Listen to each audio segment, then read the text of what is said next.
जहां एक तरफ पूरा घर सजा है अनिका और वेद की सगाई के जश्न में, वहीं दूसरी तरफ एक गहरी साजिश आकार ले रही है, जिसका खुलासा सबके सामने होगा।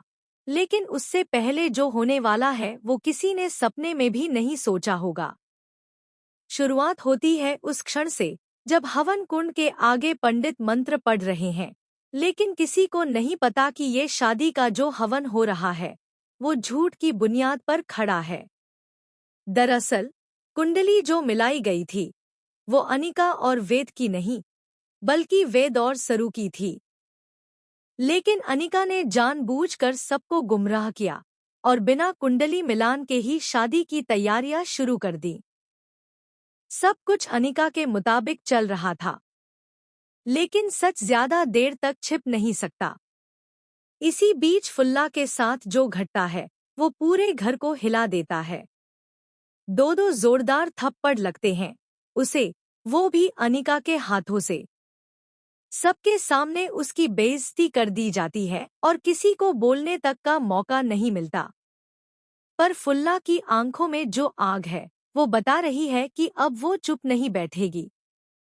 उधर दूसरी ओर सरू ने अब कमर कस ली है अनिका की सच्चाई सबके सामने लाने के लिए।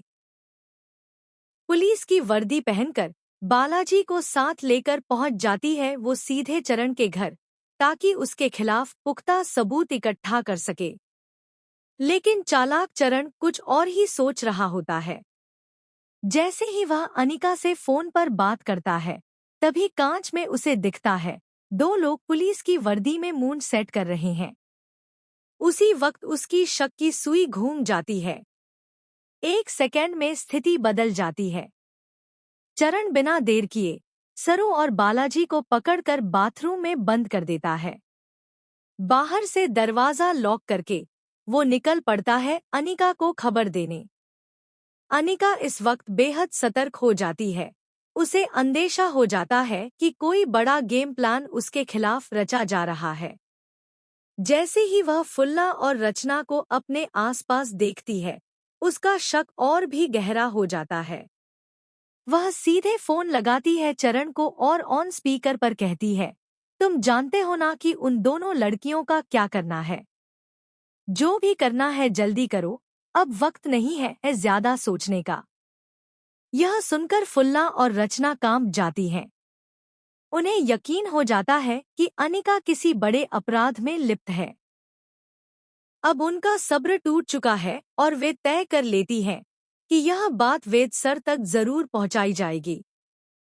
लेकिन इससे पहले कि वे कोई कदम उठाएं, अनिका दोनों को एक कोने में ले जाकर साफ शब्दों में धमकाती है। वो कहती है, अगर सरू औकात में नहीं रही तो कल के पेपर में तारा के नाम पर एक चौंकाने वाली खबर छपेगी और रचना का एमएमएस वायरल हो जाएगा। समझी? यह सुनकर सरू का दिल कांप जाता है, लेकिन उसका हौसला नहीं टूटता। उसे पता है कि अगर आज उसने अनिका का सच उजागर नहीं किया तो हमेशा के लिए देर हो जाएगी। लेकिन बंद बाथरूम में फंसी सरू को इस वक्त सिर्फ एक ही उम्मीद बची है, वेद। और फिर होता है वही जिसका सबको इंतजार था। वेद आ जाता है। उसे सारी सच्चाई का एहसास हो चुका है। वो तुरंत बाथरूम का दरवाजा तोड़ता है, सरू और बालाजी को बाहर निकालता है और उनके साथ लेकर पहुंचता है सगाई समारोह में, सबके सामने। अब होती है असली सच्चाई की बारी। चरण, जो अब खुद भी अनिका से परेशान हो चुका है, करता है उसका भांडाफोड़। सबके सामने कहता है कि अनिका ने किस तरह प्लान बनाकर सरू की कुंडली चुराई और झूठी शादी की नींव रखी। पूरा माहौल सन्नाटे में डूब जाता है। पंडित जी भी सामने आकर बोलते हैं, जिनकी कुंडली मिली है वो अनिका और वेद नहीं, बल्कि सरू।